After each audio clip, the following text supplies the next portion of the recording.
Salut à tous, on se retrouve ce soir pour l'épisode 2057 du Zap Image. On commence directement bien évidemment avec la finale de la Coupe du Monde. C'est demain, dans moins d'un jour on connaîtra le futur vainqueur de cette Coupe du Monde. Donc selon vous, qui de l'Argentine ou de la France a réalisé le meilleur parcours jusqu'en finale? Voilà le parcours de l'Argentine, voilà le parcours de l'équipe de France. Bon, c'est quasiment deux parcours identiques, hein. Il y a eu des équipes plutôt faibles, on va dire. Voilà, pour ces deux équipes, il y a eu des grosses nations à affronter ces deux équipes, hein. Je pense aux Pays-Bas, je pense à l'équipe croate, hein, pour cette équipe argentine. Côté français, hein, je pense au Maroc, a posé beaucoup de soucis aux Français. Je pense aussi à cette sélection anglaise, hein. Il y a la Tunisie quand même qui a battu cette équipe de France. L'Arabie Saoudite, aussi notre surprise, a battu l'équipe d'Argentine. Donc pour moi, c'est quasiment le même parcours pour ces deux nations. Maintenant, bah voilà, c'est le choc, hein, demain.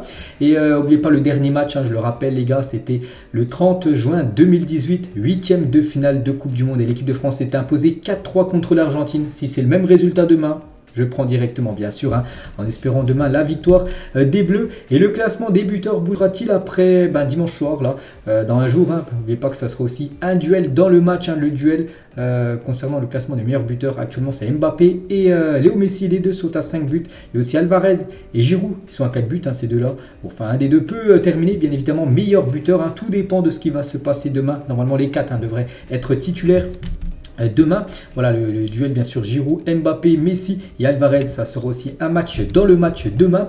Et concernant Kylian Mbappé, hein, c'est quand même du côté de l'Argentine le joueur que redoutent le plus les Argentins. Et l'Argentine a travaillé différentes tactiques à l'entraînement pour pouvoir élaborer son plan anti-Kylian Mbappé, avec notamment une ligne de 5 en défense dans un 5-3-2 quand l'équipe de France aura la possession de balle. En gros, ça sera un 5-3-2 côté défense, on va dire, de l'Argentine, pour essayer de stopper bien sûr Kylian. Mais il ne faut pas, bien sûr, du côté de l'Argentine seulement se concentrer, hein, sur Kylian Mbappé. Il y a aussi des autres joueurs, hein, qui peuvent faire la différence. L'Angleterre a vraiment mis un plan anti-Mbappé. On peut voir là qu'ils ont perdu. Donc ça serait bien sûr une erreur pour l'Argentine. Et c'est comme nous, ce serait une erreur de vraiment se concentrer à 100% sur un plan sur Léo Messi. Non, hein, voilà, il y a aussi 10 autres joueurs qui peuvent faire la différence côté argentin.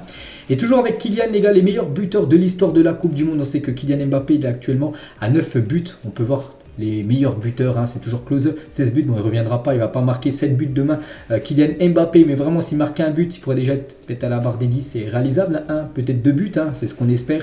Concernant Messi, donc il n'est pas marqué, il a 11 buts, hein, Léo Messi en Coupe du Monde. Toujours avec Kylian, donc il n'est plus qu'un match de remporter sa deuxième Coupe du Monde, et dire qu'il n'a que 23 ans, ce joueur, hein, qui fêtera ses 24 ans, là, mardi qui arrive, hein, le 20 décembre, hein, voilà, peut-être une deuxième Coupe du Monde, c'est ce qu'on espère, hein, pour Kylian Mbappé. Et il y aura aussi peut-être quelque chose d'historique, hein, si un Français demain remporte la Coupe du Monde. Ce n'est jamais arrivé dans l'histoire de la Coupe du Monde qu'un père et un fils soient champions du monde. Les Thuram peuvent devenir les premiers de l'histoire, vu que Lilian Thuram a remporté la Coupe du Monde 2018, et peut-être Marcus Thuram, son fils, peut gagner la Coupe du Monde demain. Concernant Upamecano et Adrien Rabiot, ils devraient être titulaires demain face à l'Argentine. On commence à voir la compo qui devrait être alignée. Regardez le 11 de bleu, le 11 des Bleus contre l'Argentine. Donc Hugo Lloris, ça, voilà, c'est quasiment sûr. S'il n'y a pas de blessure, hein, ça sera lui, bien sûr. Koundé en défenseur droit, Hernandez défenseur gauche, Upamecano et soit Varane ou Saliba. Pourquoi soit l'un soit l'autre, hein, parce que normalement on mettrait Varane direct, parce que Varane, je vous l'ai dit, il est malade, il a la grippe. Donc on ne sait pas s'il pourra tenir sa place ou non, hein. Bien sûr, s'il peut tenir sa place, ça sera Varane ou Upamecano. Dans la défense, Tchouaméni, Griezmann, Rabiot, milieu de terrain, Rabiot retour, hein, je l'ai dit, ça c'est une bonne nouvelle. Et devant ça bouge pas, Dembélé, Giroud, Kylian Mbappé. Donc voilà, normalement le 11 qui devrait commencer titulaire. Après, pas avoir des forfaits de dernière minute, on l'a bien vu, hein, face au Maroc avec Upamecano, même Rabiot qui avait annoncé leur forfait quelques heures avant le coup d'envoi. Donc voilà, d'après ce qui se dit actuellement, ça devrait être ça. Et concernant Ibrahima Konaté, c'est vrai que si par exemple Varane n'est pas là, c'est marqué Varane ou Saliba, mais pourquoi pas Varane ou Konaté, qui a été très très bon contre le Maroc, hein.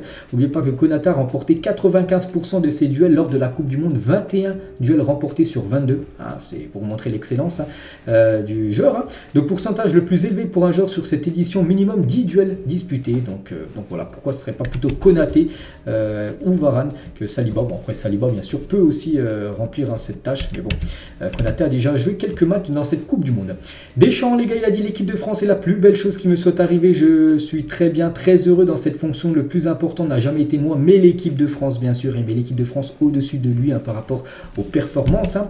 Toujours avec Deschamps sur une énième question sur Benzema. Il est en conférence de presse et de nouveau un journaliste lui a posé une question sur Karim. Vous savez déjà que là j'en parle ces derniers jours, qu'il y a une énorme, en gros il y a un froid entre Deschamps et Benzema, donc la journée ça a remis de l'essence sur le feu. Bref, voilà, on s'en fiche un petit peu de la citation. Il a dit: j'ai des joueurs qui ont été blessés avant, Karim en fait partie, j'ai 24 joueurs à gérer. Poser la question vis-à-vis de ces joueurs-là, c'est pour le moins maladroit, voire un peu plus. Donc en gros, il dit que c'est pour ça qu'il ne pouvait pas faire revenir Karim Benzema, parce que j'ai l'impression que Benzema quand même, il est en conflit peut-être avec Deschamps, que Deschamps ne l'ait pas fait revenir, parce que Benzema aurait pu revenir dès les huitièmes de finale, parce qu'il est apte à regarder. Il a joué un match amical, c'était avant-hier avec le Real Madrid, et du coup voilà, par rapport aux autres coéquipiers, par exemple à Giroud, tout ça, ça aurait été un manque de respect, voilà, de faire revenir Karim Benzema, d'après Deschamps ce qui se dit. C'est vrai qu'on verra après la Coupe du Monde ce qui va se passer bien sûr entre Deschamps et Karim, mais j'espère que ça n'influe pas sur les joueurs bien sûr de l'équipe de France, parce que demain il y a quand même une finale de Coupe du Monde. Et la story de Karim Benzema, en gros, il a republié, on va dire, une story de son meilleur ami. On a déjà gagné, et il a mis en évidence le ballon d'or, donc il a republié ça, Karim. Lui aussi les gars, il ne sera pas là demain, pourtant il aurait pu venir lors de cette finale. N'oubliez pas que Benzema ni Zidane ne seront pas là, j'en ai parlé à midi. Et Platini a refusé l'invitation d'Emmanuel Macron pour se rendre à la finale de la Coupe du Monde, car il ne souhaite pas rencontrer des membres de la FIFA. Donc il ne sait pas parce que lui il est en froid avec la Fédération Française de Football, c'est plutôt parce qu'il est en froid avec la FIFA. Michel Platini, c'est pour ça qu'il ne veut pas aller saluer Wallen Infantino, tout ça, parce que lui il est en froid avec ces gens-là, et c'est pour ça qu'il ne sera pas là, Michel Platini. Thierry Henry l'a dit pour Didier Deschamps, il faut la gagner. Le reste c'est du blabla, je ne sais pas comment il fait. Il y en a qui sont touchés par les dieux ou un dieu, je ne sais pas, mais en tout cas Deschamps est toujours là quand il faut gagner. On espère voilà, que demain il sera de nouveau là. Deschamps, ce serait magnifique de remporter de nouveau une Coupe du Monde. Patrice Evra qui va soutenir bien sûr à fond les Bleus. Demain, si la France gagne cette Coupe du Monde, elle gagnera la suivante, puis la suivante. Nous avons trop de potentiel. On espère déjà gagner celle-là, puis après on pensera peut-être à la prochaine. Déjà, il faut gagner celle de demain, bien sûr. On va parler de Camavinga. Donc en mai dernier, Camavinga remportait la Ligue des Champions avec le Real Madrid dimanche. Donc demain, il aura l'occasion de remporter une Coupe du Monde. N'oubliez pas qu'il a seulement 20 ans. C'est le plus jeune joueur de l'équipe de France, dans le groupe des 25 joueurs. Et voilà, il peut peut-être avoir déjà dans son palmarès la Ligue des Champions qui est déjà validée, et peut-être une Coupe du Monde à 20 ans, ce serait incroyable. Ousmane Dembélé, les gars, sur Léo Messi, il a dit, j'ai passé 4 belles années à Barcelone avec lui, c'est un joueur exceptionnel, l'un des joueurs qui m'a fait aimer le Barça avec Iniesta. Dans le vestiaire, c'est quelqu'un de simple, il aide les jeunes, il m'a beaucoup apporté, comme voilà, ils ont passé 4 ans ensemble, quand bien sûr Messi était du côté du Barça, ils se connaissent très très bien, ils sont toujours en contact les deux, et c'est que bien sûr, ça sera un joueur à surveiller énormément, Léo Messi, et Mbappé et Dembélé qu'on parlait juste avant, il y a quelques années, donc Kylian qui mettait le 7 février 2015 sur Twitter, match de 32e de finale de Coupe Gambardella, donc la Coupe de France junior, donc c'était avec Monaco contre Montpellier. Ousmane lui avait répondu, Kylian, voilà, bon match. Kylian lui avait dit, donc Ousmane, merci, toi aussi, taf comme d'habitude, phénomène. Et Dembélé lui avait dit, toi aussi, phénomène. Donc là, il parlait d'un match de Gambardella, Coupe de France. Maintenant, bien sûr, c'est la Coupe du Monde, et une finale que ces deux-là pourraient de nouveau remporter. Vu que Dembélé également était là en 2018.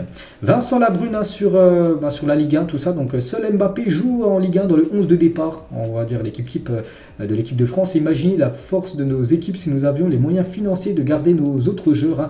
C'est le sens du projet porté par la LFP, mais c'est un travail de longue haleine, parce qu'en gros, on sait que là, sur les 11 joueurs, il y a seulement Mbappé qui est un joueur de Ligue 1, sinon tous les autres joueurs, Dembélé joue au Barça, Koundé joue au Barça, Hernandez il joue à Milan, ou je sais pas, Varane il joue à Manchester United, des autres championnats que la Ligue 1. Et en gros, le projet de Vincent Labrune, un président de la LFP, ce serait d'essayer de garder les meilleurs joueurs, les meilleurs joueurs français, en gros, voilà, tous ces joueurs qui jouent dans notre championnat et non dans les autres championnats étrangers. On en rêve tous, bien sûr, de cette Coupe du Monde. C'est vrai que là, on parle beaucoup de la Coupe du Monde, c'est comme une finale, rendez-vous compte. Et en plus, il y a la France, mon pays où j'habite, qui joue, donc c'est pour ça qu'il y a énormément d'infos, bien sûr, sur les Français. Et en cas de victoire, les gars des Bleus, demain, où placerez-vous Antoine Griezmann dans le classement des plus grands joueurs de l'histoire de l'équipe de France? Peut-être quasiment la première place, vraiment, c'est la victoire demain. Donc il y a quelqu'un qui a mis sur Twitter, on va oser dire, mais si la France gagne dimanche, pour moi, Antoine Griezmann deviendra le meilleur joueur de l'histoire de l'équipe de France, devant Zidane, même devant Platini, des autres légendes, bien sûr, des Bleus. Je ne vois pas dans quel monde un mec avec 2 Coupes du Monde pourrait être en dessous d'eux. Bien sûr, si les Bleus remportent cette Coupe du Monde, c'est vrai qu'on pourra se poser la question, est-ce que Griezmann sera le meilleur joueur de l'histoire des Bleus? Peut-être, bien sûr, mais il faut déjà gagner cette Coupe du Monde. Aurélien Tchouaméni, les gars, il a dit nous devrons bien défendre et montrer toutes nos qualités. Oui, mais il y a Lionel Messi, mais il y a aussi 10 autres joueurs à côté de lui qui ont aussi beaucoup de qualités. Donc nous devons être prêts, bien conscients de l'opportunité que nous avons d'entrer dans l'histoire avec, bien évidemment, une nouvelle peut-être Coupe du Monde remportée back-to-back. Ça ferait 60 ans que ce n'était pas réalisé. C'est ce qu'on espère demain pour l'équipe de France.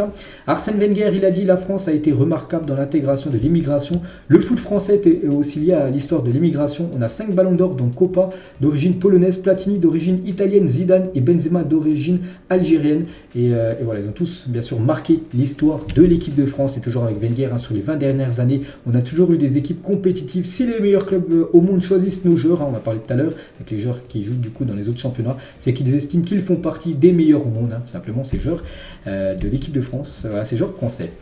David Trezeguet, une ancienne légende de l'équipe de France sur la finale.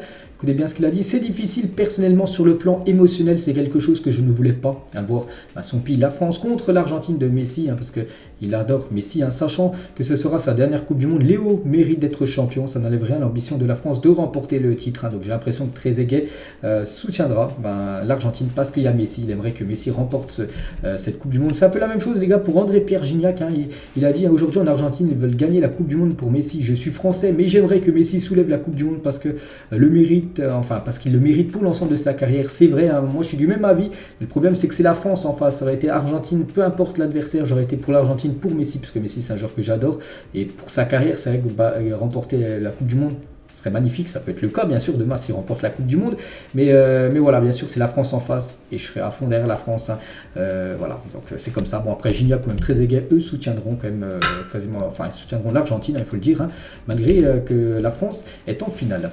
Et Adidas, les gars, a confirmé que le maillot argentin de Lionel Messi était en rupture de stock dans le monde entier. Alors ça va être compliqué pour trouver son maillot. Donc Adidas annonce qu'il y aura une édition spéciale en cas de victoire de l'Argentine en finale demain. Toujours avec Léo Messi, donc cette coupe de cheveux à l'effigie de Messi. Voilà, donc un coiffeur qui fait des visages. Et bon, je trouve comme que c'est plutôt bien réussi quand même, parce que voilà, il faut avoir un sacré talent pour faire ça en tant que coiffeur. Et toujours avec Messi, un petit message pour ses fans. Voilà, l'une des dernières déclarations avant de disputer la Coupe du Monde. Mon message pour les fans est d'avoir la foi. Nous ne vous abandonnerons pas. Voilà ce qu'a pu dire Messi, les gars, ces derniers mots avant cette finale demain. Louis van Gaal, les gars, sélectionneur des Pays-Bas vendredi dernier, pas hier, l'autre vendredi dernier, il y avait un quart entre les Pays-Bas et l'Argentine, et Van Gaal avait dit avant le match, Messi est en effet le joueur le plus dangereux qui crée le plus d'occasions et les crée lui-même, mais d'un autre côté, il ne joue pas beaucoup lorsque l'adversaire est en possession du ballon, c'est aussi là que résident nos chances. Il avait dit ça avant le match, malheureusement pour les Pays-Bas, ils se sont fait éliminer au tir au but, mais vraiment il voit quelque chose où on peut stopper Léo Messi, c'est quand l'équipe adverse à la possession de balle, par exemple, si l'équipe de France a souvent la possession de balle, ce qui veut dire que l'Argentine n'a pas la balle et Messi n'a pas la balle, donc c'est-à-dire si Messi n'a pas le ballon, c'est-à-dire que Messi n'est pas dangereux. Donc voilà, peut-être demain il va falloir avoir la possession côté équipe de France et que Messi ait le moins possible, voilà, on va dire, la balle. Nasser, les gars, on va parler avec Messi après la Coupe du Monde. Il est très heureux d'être au Paris Saint-Germain. Je pense qu'il veut rester. Voilà ce qu'a dit Nasser, bien sûr, par rapport au futur de Léo Messi. On en reparlera tout à l'heure, bien sûr, qui pourrait peut-être être un futur encore joueur parisien. N'oubliez pas qu'il est en fin de contrat, en fin de saison. Voilà, concernant, bien sûr, la Pulga. Certaines compagnes de joueurs argentins mécontentes de leur hébergement ont changé d'hôtel suite à une coupure de courant en pleine nuit. Voilà, donc peut-être la femme de Léo Messi, elles sont reparties dans un autre hôtel 5 étoiles, bien sûr. Voilà, petite info concernant les familles des joueurs argentins. Et pour finir, avec Messi, donc il a gravé la date de naissance de ses enfants sur ses crampons. Voilà, ces 3 enfants, il y a les noms des 3 enfants et la date de naissance de ces 3 enfants sur ces crampons. Ce sera ces crampons-là qui portera demain. Il les a portés tout au long du mondial. Il n'y a pas que Messi, du côté de l'Argentine, il faudra faire très attention à Alvarez aussi. 11 des 12 buts que l'Argentine a marqués lors de cette Coupe du Monde sont venus avec Julián Alvarez sur le terrain, quand il jouait. Et les 5 buts encaissés sont survenus quand il n'était pas là. Donc voilà, ça sera bien sûr lui aussi à surveiller, comme Di Maria aussi qui devrait être titulaire. Ça doit être Alvarez, Messi et Di Maria demain en attaque du côté de l'Argentine. Concernant Alvarez, vu qu'on en parlait, en 2011, donc il y a un peu plus, enfin, plus de 10 ans. Alvarez avait effectué un essai concluant au Real Madrid alors que le Barça souhaitait également le faire venir. Le déménagement de sa famille vers Madrid était trop compliqué, son départ avait donc capoté, donc il avait resté seulement quelques semaines du côté du Real Madrid. Il avait même participé à un Classico junior entre le Real et l'équipe du Barça, mais du coup voilà, c'était trop compliqué pour sa famille de quitter l'Argentine pour la Madrid. C'était resté quelques semaines tout ça, puis après ils étaient retournés au pays en Argentine. N'oubliez pas qu'il est sorti de River Plate après, puis maintenant il a signé, il est revenu en Europe, mais cette fois-ci du côté de City. Le 11 de la Coupe du Monde selon Sky Sport Première Ligue, êtes-vous d'accord avec cette compo? Elle est plutôt pas mal, je l'ai vu bien sûr, avec Messi, avec Giroud, avec Kylian Mbappé, voilà, qui sont quasiment les meilleurs buteurs de cette Coupe du Monde, avec Griezmann, Amrabat aussi, ou même Bellingham, mais aussi Hakimi, Guerreiro, Gvardiol, Livakovic et Thiago Silva. Donc oui, moi je la trouve vraiment belle, cette équipe, on va dire, type de la Coupe du Monde, d'après Sky Sport Première Ligue. Matteo Kovacic, il a dit avant le match aujourd'hui, je ne connais pas le résultat, on en parlera demain du match de la 3e place entre le Maroc et la Croatie à Chelsea. Les autres joueurs riaient que Ziyech et moi allaient rentrer les premiers à la maison par rapport à la Coupe du Monde avec la Croatie et le Maroc. Et regardez où nous en sommes aujourd'hui. Je suis vraiment fier de ce que nos différentes nations ont accompli durant ce tournoi. Ils ont joué aujourd'hui un match pour être sur le podium. Le président ukrainien aurait souhaité diffuser un message de paix avant la finale du mondial entre la France et l'Argentine demain. Une requête que la FIFA aurait refusée selon CNN, qui explique que des discussions sont en cours pour une solution. Voilà, il voulait faire un message de paix, le président ukrainien, par rapport à ce qui se passe, vous savez, en Ukraine. Et du coup, pour l'instant, la FIFA a refusé. Bon, peut-être ça pourrait se faire, on ne sait pas. Voilà, peut-être qu'il y aura une solution, bien sûr.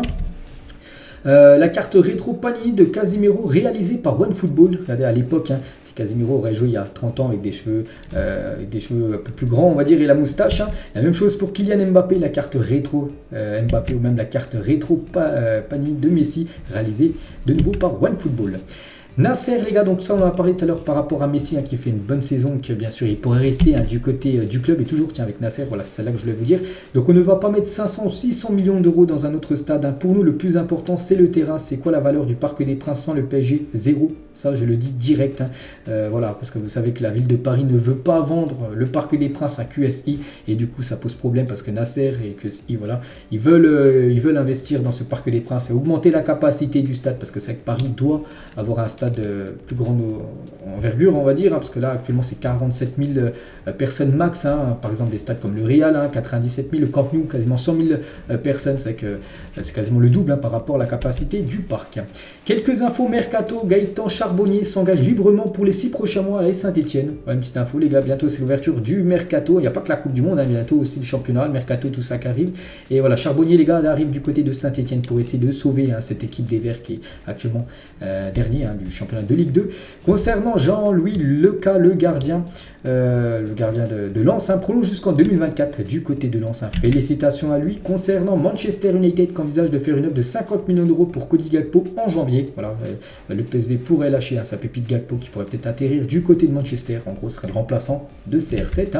Le Barça se rapproche de la prolongation d'Alejandro Balde.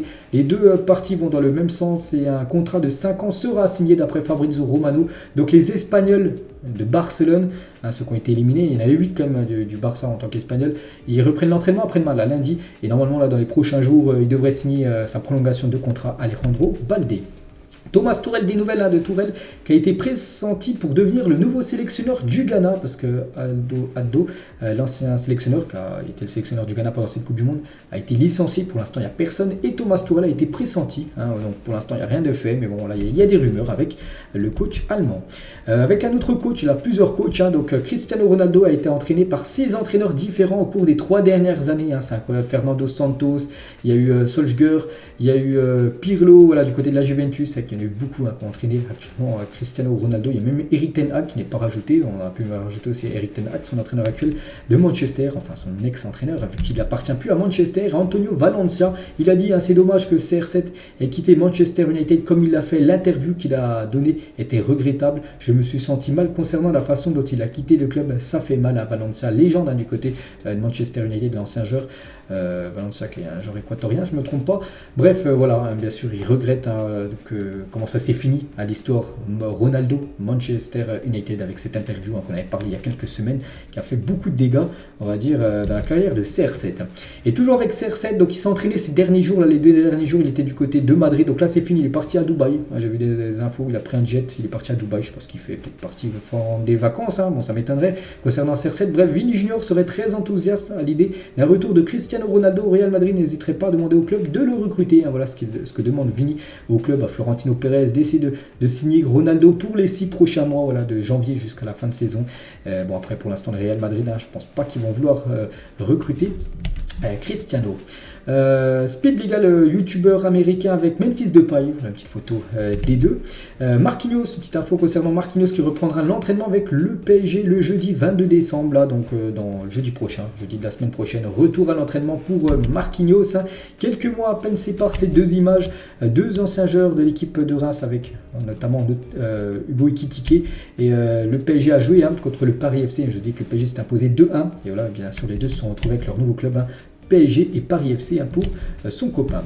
La génération 2002-2005 qui arrive en équipe de France, on sait qu'il y a un sacré vivier de joueurs en équipe de France, il y a des pépites qui arrivent et regardez les gars par exemple ces joueurs avec tous les joueurs aussi qui peuvent prendre leur rôle, en gros à dire les remplaçants, avec par exemple de Mohamed Ali Chaud, Matistel, l'attaquant l'attaquant du Bayern Munich, c'est une génération 2002-2005, regardez tous ces joueurs, puis après en petit joueur où c'est pas marqué en gros, c'est des joueurs aussi qui peuvent jouer à ce poste-là. C'est incroyable les gars, il y a un sacré vivier de joueurs en équipe de France, ça c'est bon bien sûr pour les futures années du côté des Bleus.